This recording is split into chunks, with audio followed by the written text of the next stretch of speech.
Sorrowful is he at my sorrow.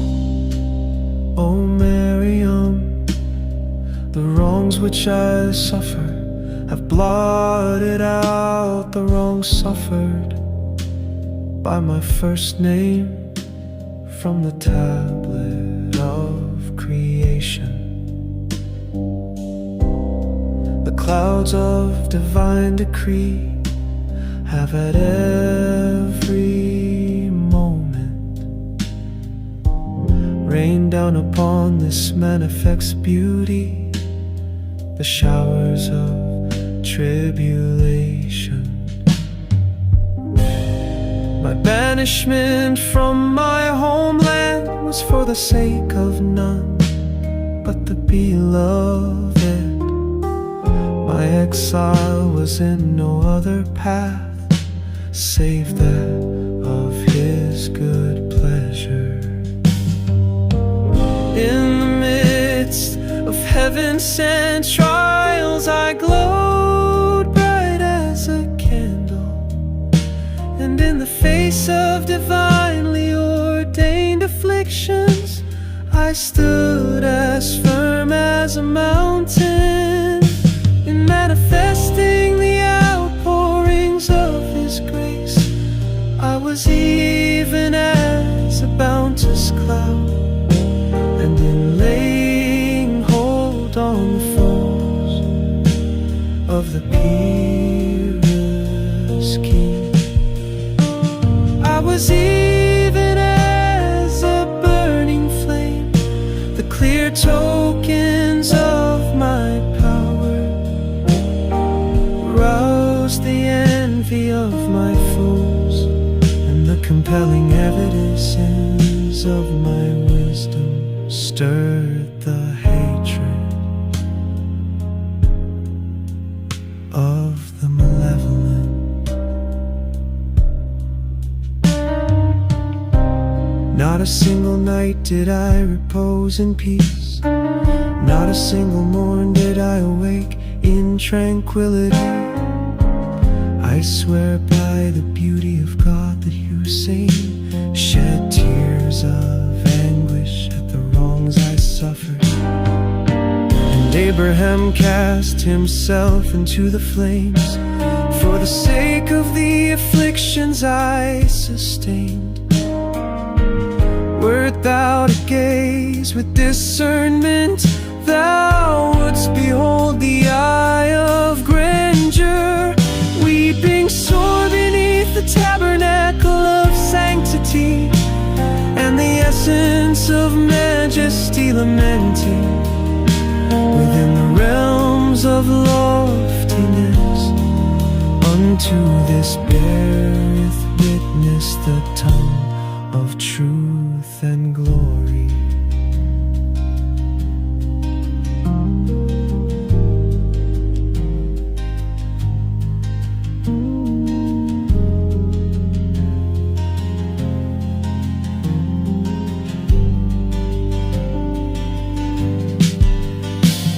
O Maryam, from the land of Tata, after countless afflictions we reached Iraq at the bidding of the tyrant of Persia, where after the fetters of our foes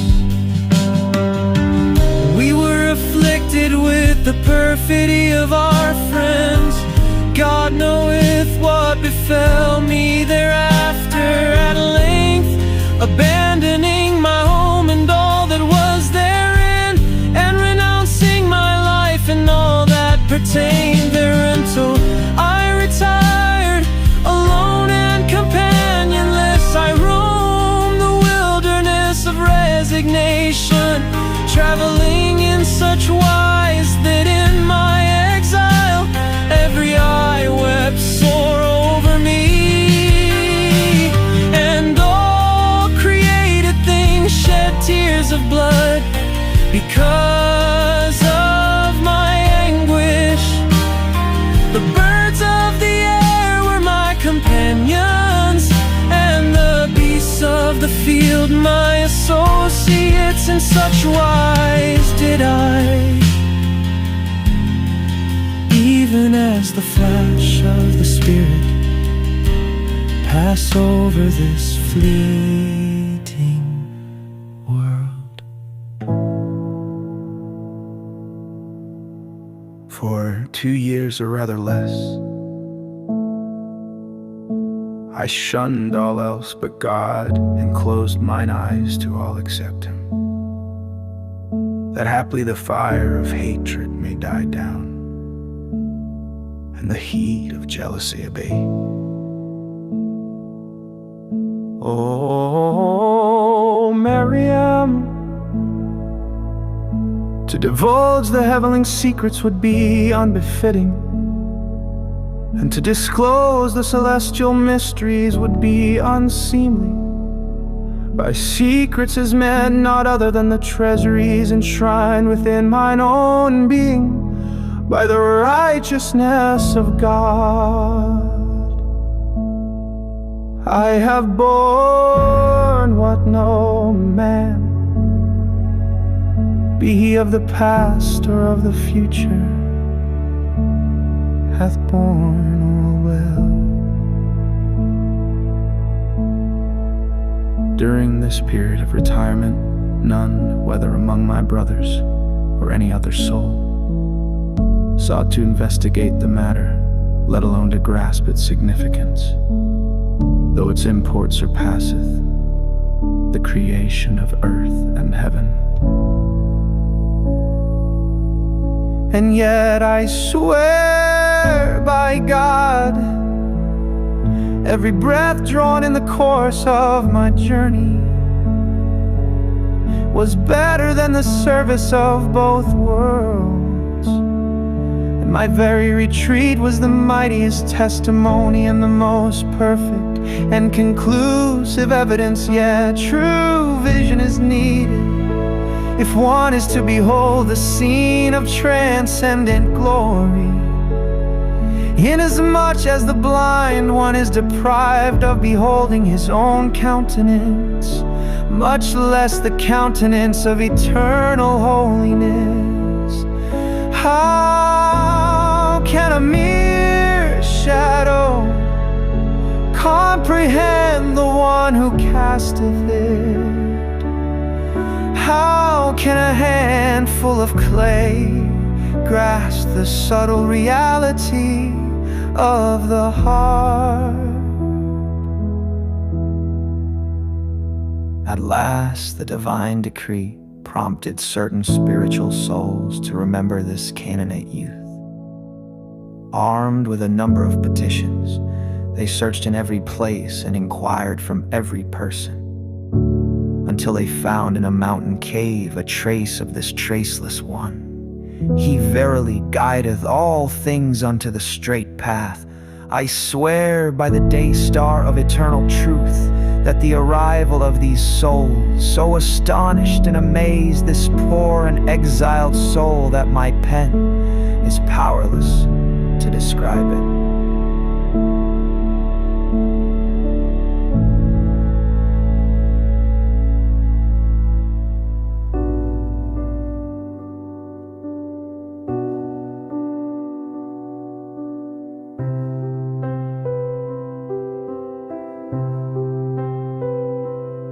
Perchance a steel-sharp pen will emerge from the realm of eternity,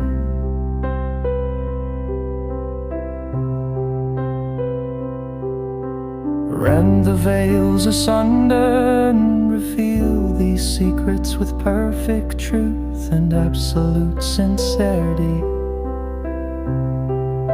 Or haply an eloquent tongue will speak and bring forth the pearls of the Spirit from the shell of silence. And this indeed would not be hard of accomplishment for God. The hand of Him who is the unconstrained broke the seal of the mysteries. This, however, none can perceive, save them that are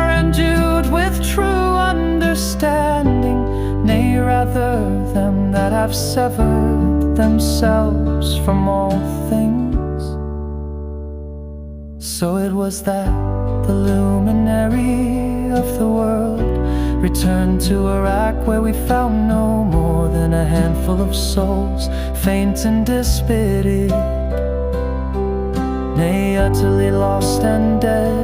The cause of God had ceased to be on anyone's lips, nor was any heart receptive to its message. This lowly servant arose then with such vigor to protect and promote the cause of God,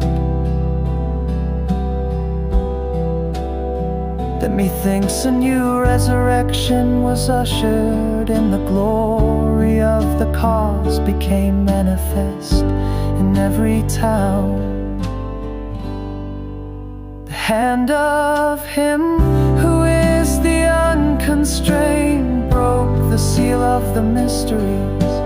This, however, none can perceive, save them that are endued with true understanding, nay, rather them that have severed themselves from all things, and its fair name exalted in every city, to such an extent that all the rulers treated it with tolerance and benevolence. And its fame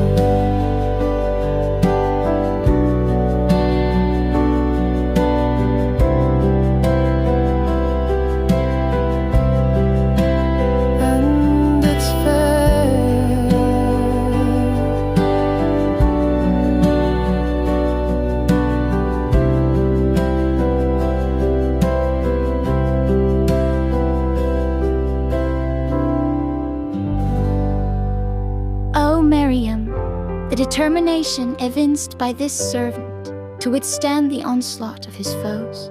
From every sect and kindred so deepened their rancor that it can scarcely be depicted or imagined. Thus was it ordained by the Lord of might and power. O Maryam, the pen of the Ancient of Days proclaimeth among the foremost duties prescribed is to cleanse one's heart of all but God. Sanctify then thy heart from aught save the friend, that thou mayest be made worthy to enter the court of communion. O Maryam, free thyself from the fetters of blind imitation, that thou mayest gain admittance into the blissful realm of detachment. Sever thy heart from the world and all that is therein, that thou mayest attain to the sovereign will of faith, and be not debarred from the sanctuary of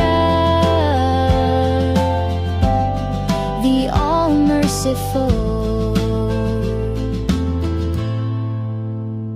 Through the power of renunciation, rend asunder the veil of idle fancy, and enter the hallowed retreats of certitude. O Maryam, though a tree be laden with a myriad leaves and fruits, a gust of autumnal wind sufficeth to obliterate them all.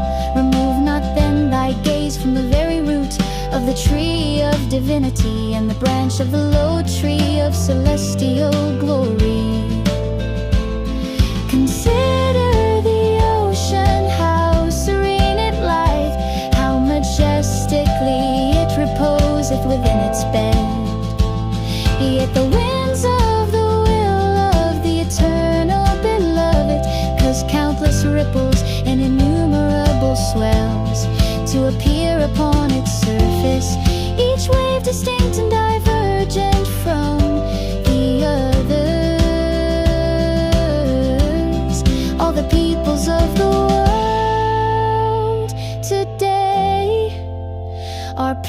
preoccupied with the ebb and flow of these waves, and are oblivious of the stupendous might of that sea of seas, whose every movement layeth bare the signs of him who is the unconstrained. Communal mayhem with the spirit of the all-merciful, and shunning the company and kinship of the evil one, seek shelter within the inviolable protection of the Lord of bounty, that haply the hand of his loving kindness may deliver thee from the path of selfish pursuits, and direct thy steps towards the realm of transcendent glory.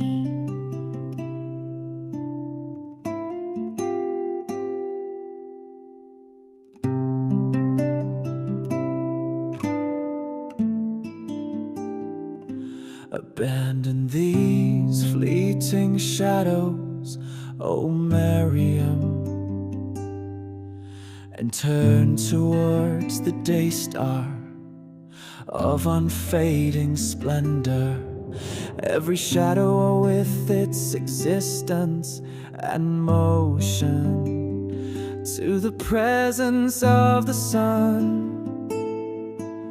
For were the ladder to withhold its grace for a single moment, all things would sink beneath the veil of non-existence. How sad and regrettable indeed that one should occupy oneself with the transitory things of this world, and be debarred from the dayspring of eternal holiness. Oh Maryam, appreciate the value of these days, for ere long thou shalt no longer behold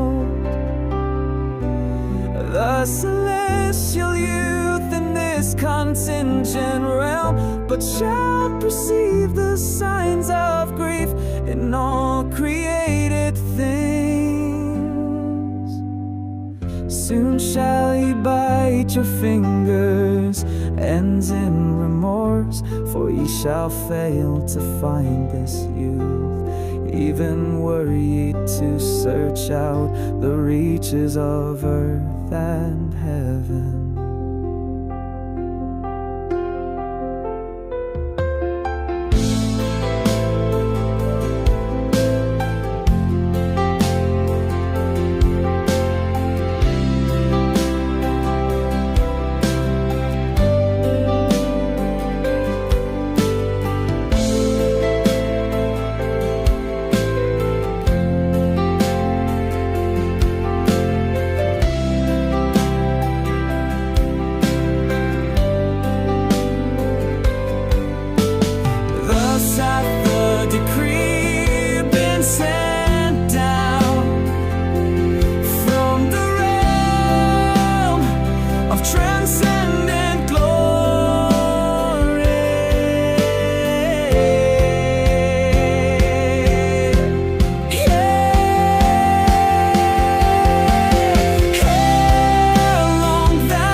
In brief, matters have come to such a pass that the servant hath resolved to retire alone from the midst of this wretched people, apart from the women of the household, who must needs remain with me.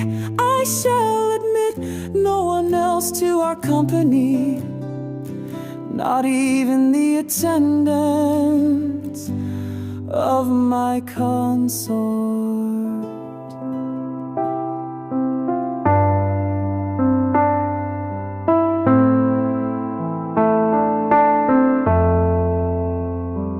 Let us see then what God hath purposed.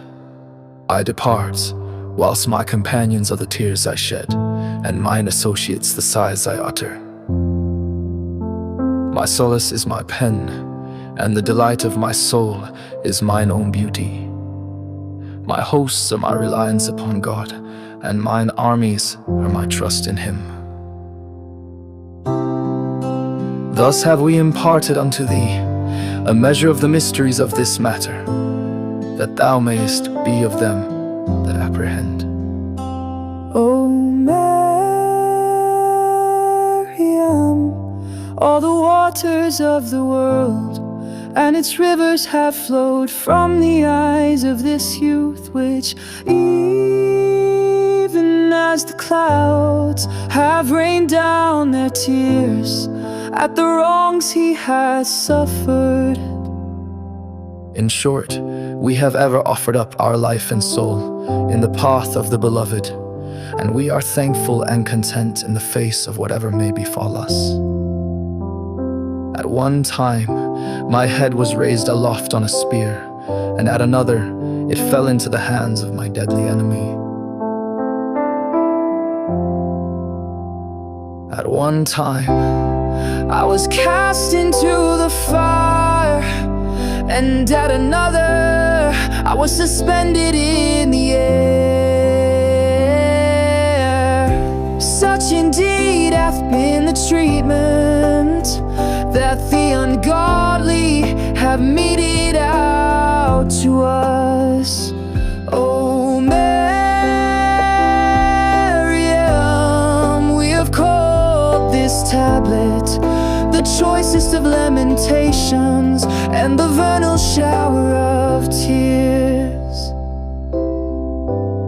We have dispatched it unto thee, that thou mayest weep at thy heart's ease, and share in the agonies and afflictions of the ancient beauty.